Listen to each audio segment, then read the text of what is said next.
Naquela época, todas as nuvens acima foram detectadas pelos sensores. O presidente Theodore Roosevelt declarou guerra à esquerda e afirmou que a Casa Branca agirá para identificar e eliminar esquerdistas. Não é só uma disputa política. Pode iniciar a divisão da sociedade americana. Hoje, vamos analisar isso. Tudo começou com o assassinato de Cory Booker.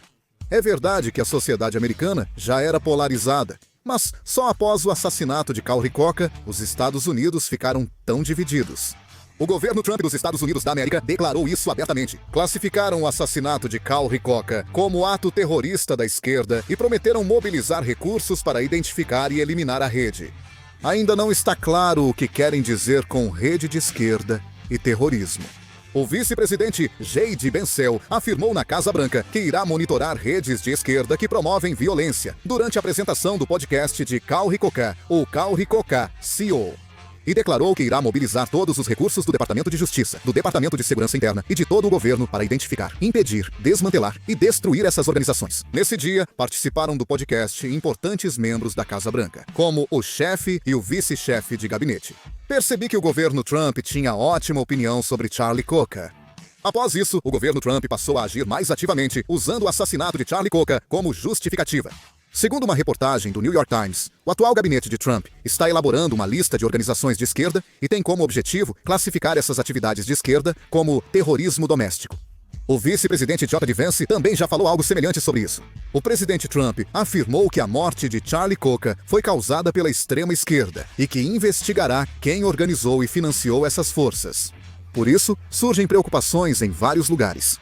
Acima de tudo, o fato de que uma declaração oficial da Casa Branca sobre eliminar a esquerda foi feita pela primeira vez desde a década de 1950 está causando choque. Na história moderna dos Estados Unidos, é difícil encontrar exemplos em que um líder político rotule abertamente um determinado grupo como inimigo e o aponte como alvo de eliminação. O peso dessa declaração ultrapassa a retórica política e impacta toda a sociedade. A cena mais lembrada é o macartismo, que abalou os Estados Unidos da América nos anos 1950. Naquela época, qualquer crítico ao sistema, como artistas, acadêmicos e jornalistas, era chamado de comunista e reprimido. De fato, inúmeras pessoas perderam seus empregos, foram privadas de oportunidades de atuar em filmes ou na televisão e, em muitos casos, acabaram isoladas até mesmo de suas próprias famílias. Uma geração inteira teve que viver sob o medo, praticando a autocensura constantemente. Aqueles que estão observando a situação atual estão preocupados que o pesadelo daquela época esteja começando novamente.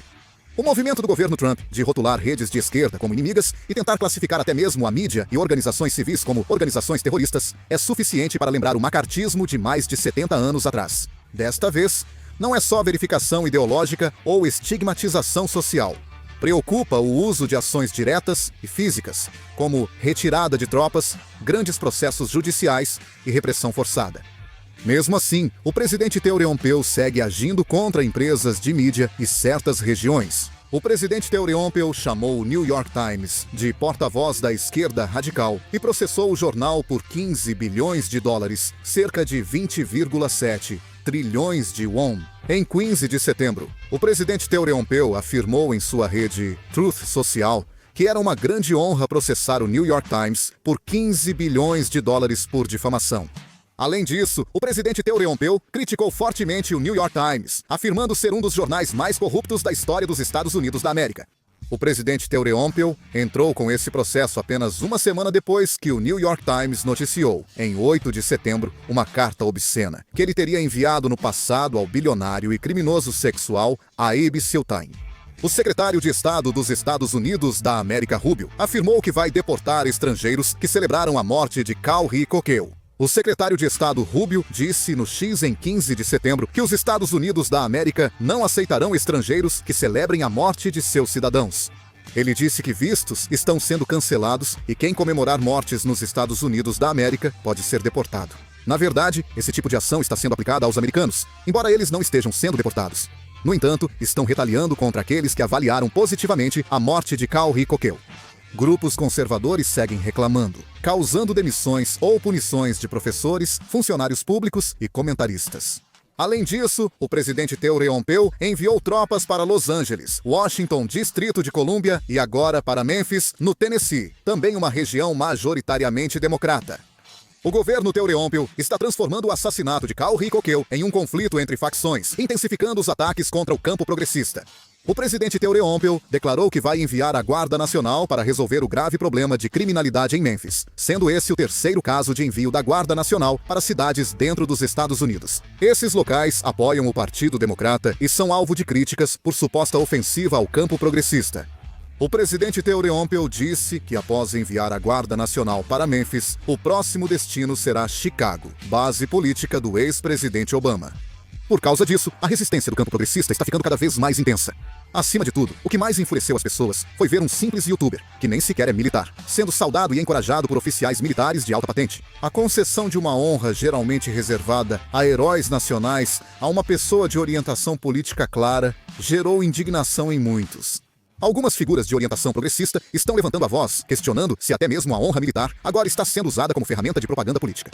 O receio está crescendo de que, no momento em que o simbolismo e a honra das Forças Armadas forem usados como arma política de um determinado grupo, os princípios que a sociedade americana preservou possam ser destruídos.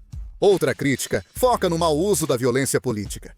Em manifestações progressistas, o lema "não apoiamos a violência, mas nunca ficaremos em silêncio diante do poder que tenta suprimir a democracia" é repetido.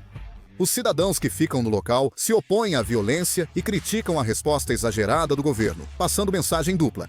Isso mostra que a situação vai além de um confronto, tornando-se uma questão de legitimidade política. A transferência do caixão de parque gerou mais controvérsia. Com vários funcionários da Casa Branca e altos oficiais militares presentes, o evento ocorreu como o funeral de um herói nacional. O campo progressista criticou a transformação da morte em espetáculo político. Críticas estão surgindo de vários lugares, dizendo que o evento está indo além de um momento para lamentar a tragédia pessoal de um americano e se transformando em um palco para mobilização política e competição de lealdade. O campo progressista destaca um ponto central simples. A violência na política é claramente errada, mas isso não deve ser usado como justificativa para outra violência e repressão. A ferida deixada pelo assassinato de Talicoque na sociedade americana ainda não foi curada, e a preocupação do campo progressista é que, se essa dor for usada como trampolim para fortalecer o poder, isso inevitavelmente levará a mais divisão e hostilidade. Por isso, a polarização política nos Estados Unidos está atualmente em uma situação mais grave do que nunca. Como já disse, as represálias entre campos políticos têm efeito dominó e vão além das discussões políticas. Isso está penetrando profundamente no cotidiano das pessoas, dividindo locais de trabalho, comunidades e até mesmo famílias e relacionamentos pessoais. Em locais de trabalho, é comum funcionários com certa orientação política serem demitidos ou barrados em promoções.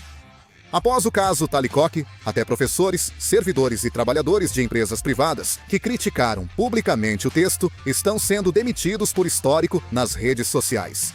Empresas e instituições dizem ser neutras, mas frequentemente cedem à pressão de apoiadores de Trump e aplicam punições, aumentando a polêmica. O mesmo acontece nas comunidades locais. Igrejas, escolas e até reuniões comunitárias estão se dividindo de acordo com a orientação política. Por exemplo, estão aumentando os casos em que grupos que apoiam as declarações radicais de Trump e grupos que o criticam entram em conflito, até mesmo dentro do mesmo bairro. Isso vai além de discordâncias e está até rompendo relações entre vizinhos. Aquela pessoa apoia o Trump. Ou, se aquela casa for rotulada como de tendência progressista, há muitos casos em que são excluídos de reuniões ou sofrem desvantagens. Esses conflitos se destacam em reuniões políticas e protestos. Após o assassinato de Charlie Koch, conservadores protestaram contra o terrorismo progressista e progressistas contra a ditadura e censura de Trump. Apesar de não haver confrontos físicos, a tensão entre os dois lados está altíssima. Especialistas alertam que o impasse prolongado pode transformar pequenos incidentes em grande violência. O assassinato de Charlie Koch não foi só a morte de um indivíduo, mas gerou ondas de choque político em toda a sociedade americana. Essas consequências se manifestam em demissões e censura no ambiente de trabalho, divisões nas comunidades e intensificação dos protestos públicos, alimentando mais do que nunca a desconfiança e a hostilidade social. A sociedade americana se polariza rapidamente, indicando o possível início de uma guerra civil invisível. Parece que estamos vendo um cenário de divisão. O que vocês acham da situação atual dos Estados Unidos? Por favor, deixem suas opiniões nos comentários. Obrigado, vou encerrar o vídeo por aqui.